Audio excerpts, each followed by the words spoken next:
Morning Business, le débat. Et ça y est, c'est reparti en France, le débat sur l'organisation du travail, le temps de travail en vérité. Et d'ailleurs, même le Premier ministre, Gabriel Attal, hier soir sur France 2, expliquait que pour nos jeunes, c'est comme ça qu'il parle, il faut quand même changer le rapport au travail. On l'écoute. Le rapport au travail a profondément changé, notamment dans ma génération, et qu'on doit s'interroger sur l'organisation du travail.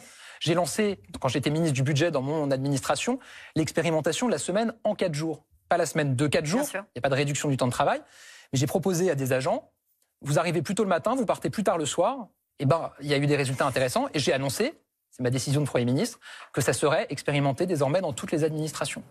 Nicolas Dose, Jean-Marc Daniel, la semaine en 4 jours, il précise, pas de réduction du temps de travail, bonne ou mauvaise idée? J'ai un peu de mal à trancher parce que d'abord je ne veux pas céder au fantasme. On n'est pas du tout effectivement sur ce que voudrait à la CGT de la fonction publique. Eux, ils veulent la semaine de 32 heures sans perte de salaire. C'est-à-dire bis repetita à 35 heures, mais passer à 32 en 4 jours.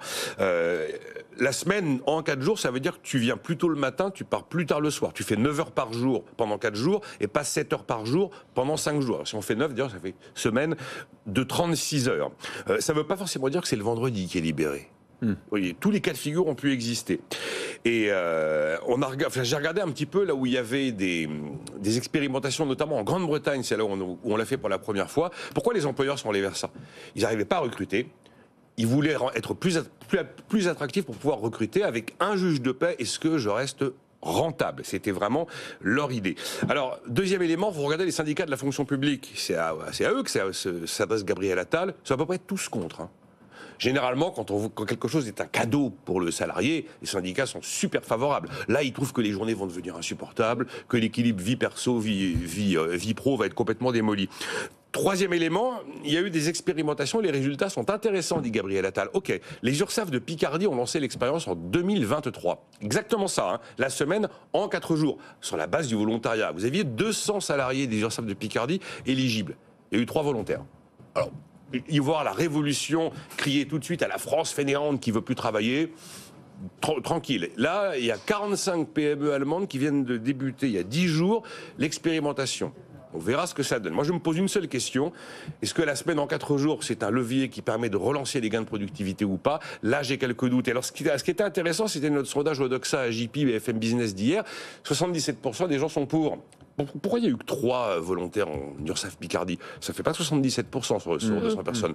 Je soupçonne pas mal de gens, quand on répond à un sondage objectivement, ça ne mange pas de pain. Tout le monde vous dit que c'est super de regarder les documentaires sur Arte, mais c'est... Vous dites sur le papier, ouais. Donc en fait, je pense qu'on dit oui lors du sondage, parce qu'on se dit, c'est très très bien, 9 heures par jour, mais en fait...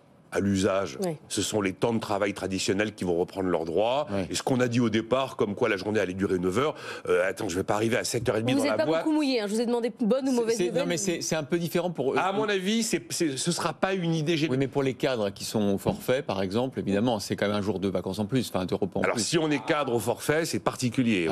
Alors, en plus, là, vous allez avoir tout le débat sur les inégalités entre ceux qui sont effectivement au forfait annuel et ceux qui sont à la pointeuse. Alors oui, je me suis pas trop mouillé parce qu'à mon avis, non, mais en fait, là, je me mouille pas parce qu'à mon avis, il y aura pas de sujet, donc c'est pas la peine de se mouiller. Je pensais que c'était la trouille, mais non, pas du tout. Non, c'est pas la trouille. Pas ça. Jean-Marc Daniel. Alors, ce que je trouve intéressant dans cette affaire, c'est l'idée de passer à une semaine de 9 heures. Enfin, une journée de 9 heures. Vous auriez faire 5 jours de 9 heures, vous? Non, pas du tout. Si, il y a des gens qui font 5 jours de 9 heures. Ce que je trouve intéressant, c'est que s'il y a vraiment un combat qui a été mené depuis le 19e siècle, c'est pour la journée de 8 heures. C'est dans les tout premiers programmes des socialistes des années 1840, une des premières mesures de 1848, l'objectif, c'est la journée de 8 heures, avec l'idée qu'il y a 3 fois 8 dans la journée, 8 heures de sommeil, 8 heures de loisirs et 8 heures de travail. Et donc, c'est un acquis de 1919 qui est dans les statuts même de l'Organisation internationale du travail. Et on nous dit, nous, on va passer à 9 heures. Bon, je vois mal le progrès, franchement.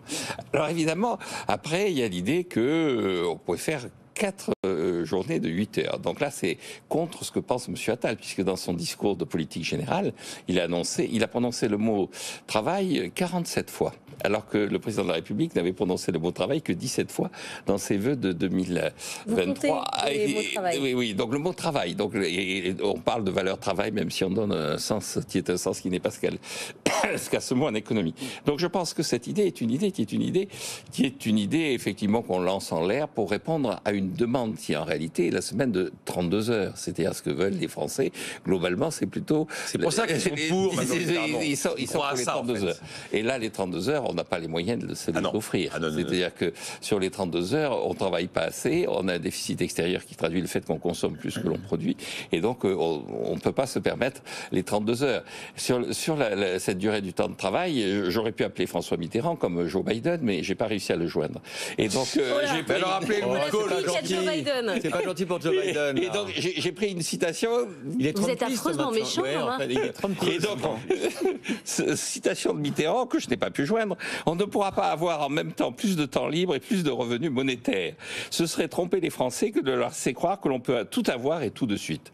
Je crois qu'il faut mobiliser le travail. Effectivement, le discours du Premier ministre sur le thème davantage de travail, nous avons besoin de travail, est tout à fait pertinent. Maintenant, essayer de bricoler autour de cette organisation du travail, c'est voué à l'échec. Enfin, dernière remarque, je pense que dans la société qu'avait conçue pressenti notre président de la République quand il était candidat, la société client-fournisseur, le problème de la durée du temps de travail ne se pose pas dans les mêmes termes que la société employé-employeur. Il y a encore une grande majorité des actifs salariés pour l'instant. Vous me dites je ne mouille pas parce qu'il n'y a pas d'eau en fait. Vous m'auriez demandé pour ou contre la semaine de 32 heures, là la réponse était claire.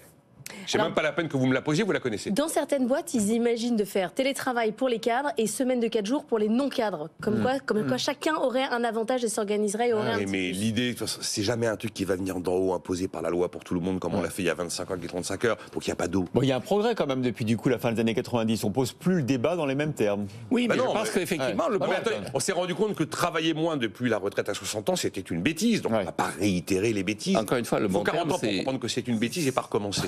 C'est la société client-fournisseur. Oui, mais ça, c'est le grand dada de Jean-Marc. Mais... Oui, c'est elle qui est en train d'émerger. Il ne faut pas se faire d'illusions. C'est là que ça se passe maintenant. En tout cas, notre invité est sans doute pour la semaine en 4 jours. Ça permettrait d'aller plus au cinéma. J'ai une proposition. On va faire les experts pendant 1h10 et j'arrête le jeudi. Et je ne fais pas le vendredi. On fait les experts 1h10 tous les jours. Pour la semaine en 4 jours comme nous, en fait. Ben voilà, je fais pas 9h-10h, je fais 9h, 10h10. C'est très intéressant, votre petit cas personnel. Le vendredi. Voilà, il n'y a pas d'eau. Vous m'avez pourri ma transition.